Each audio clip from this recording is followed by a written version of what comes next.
नमस्कार दोस्तों, आपका मेरे श्रद्धा भक्ति चैनल पर स्वागत है। क्या आप जानते हैं गाय जिसे हमारे शास्त्रों में माँ कहा गया है, वही पितृपक्ष के समय आपके पितरों तक सीधा संदेश पहुँचाने वाली दिव्य दूत बन जाती हैं। लेकिन जरा संभल जाइए, क्योंकि अगर आपने इन पवित्र दिनों में गाय को गलत चीज़ें खिला दी तो उसका असर सिर्फ इस जन्म तक सीमित ही नहीं रहेगा, बल्कि आपके पितरों की आत्मा तक भी अशांति पहुंच सकती है।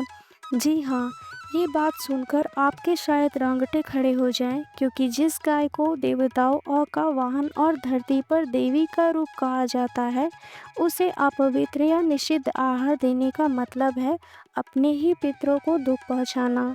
जिस समय आप श्रद्धा से तर्पण करते हैं, पिंड दान करते हैं, पूर्वजों की आत्मा की शांति के लिए मंत्र पढ़ रहे हों, उसी समय आपके घर के बाहर, आपके आंगन में या आपके गांव की गाय आपकी एक गलती की वजह से आपके पूरे श्राद्ध की शक्ति को निष्फल कर सकती है। और यही है सबसे बड़ा रहस्य, जिसे जानकर आप दंग रह जाएंगे। गाय को साधारण दिनों में कुछ भी खिला दीजिए तो उसका दोष बड़ा नहीं माना जाता है, लेकिन पितृपक्ष में वही गलती पुण्य को पाप में बदल सकती है। यही कारण है कि हमारे शास्त्रों ने स्पष्ट रूप से बताया है पितृपक्ष में गाय को क्या खिलाना चाहिए और क्या नहीं।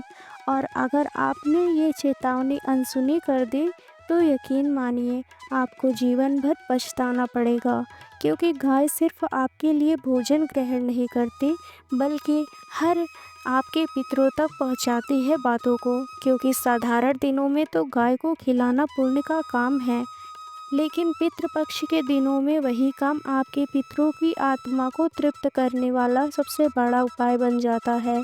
गाय सिर्फ भोजन नहीं खाती, बल्कि हर ग्रास पितरों तक पहुंचाती है। अब सवाल उठता है, गाय को आखिर क्या खिलाना चाहिए? गेहूं की रोटी घी लगाकर। सबसे पहले गाय को गेहूं की रोटी पर शुद्ध घी लगाकर खिलाएं। घी का स्वाद गाय को सिर्फ प्रिय नहीं लगता होता, बल्कि शास्त्रों के अनुसार घी से युक्त रोटी पितरों तक सीधा अमृत तुल्य आहार पहुंचाती है। कहा गया है गाय को घी लगी रोटी देने से पितरों को दिव्य लोक का भोजन पहुंचाना है। गुड़ और आटा। गुड़ और आटे का मेल गाय को अत्यंत प्रिय है। गुड़ का स्वाद मिठास और तृप्ति का प्रतीक है। पितृपक्ष में इसे खिलाने से माना जाता है कि आपके पितर आपकी हर मनोकामना पूरी करने की शक्ति देते हैं। हरी घास। गाय को हरी घास खिलाना सबसे पवित्र माना गया है। हरी घास जीवन, ऊर्जा और शुद्ध का प्रतीक है। जब आप हरी घास को खिलाते हैं तो पितरों की आत्मा में नवीनता और शांति संदेश पहुंचता है। आटे की पुआ या मालपुआ। पितृपक्ष के समय घर पर बने आटे की पुआ या मालपुआ गाय को खिलाने से पितर प्रसन्न होते हैं। ये उन्हें मधुरता और आनंद प्रदान करता है। ध्यान रहे कि ये ताजे और शुद्ध घी में बने हों। फल, विशेषकर केला। गाय को ताजे फल खिलाना शुभ माना जाता है, विशेषकर केला, जो पवित्र और सहज पाचन का प्रतीक है। इसे खिलाने से पितरों की आत्मा को संतोष मिलता है। चना और मूंग। काले चने या मूंग की गाय को तर्पण समान फल देते हैं। ये अनाज पितरों की शक्ति और संतोष का संदेश पहुंचाते हैं। तुलसी पत्र के जल से।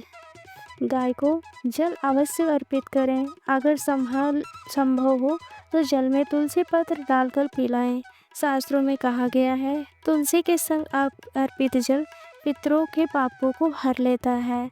दोस्तों, अगर आपको मेरा ये वीडियो अच्छा लगे तो मेरे चैनल को लाइक और सब्सक्राइब जरूर कीजिए और कमेंट में जय श्री कृष्णा जरूर लिखें। राधे राधे दोस्तों, जय श्री कृष्णा।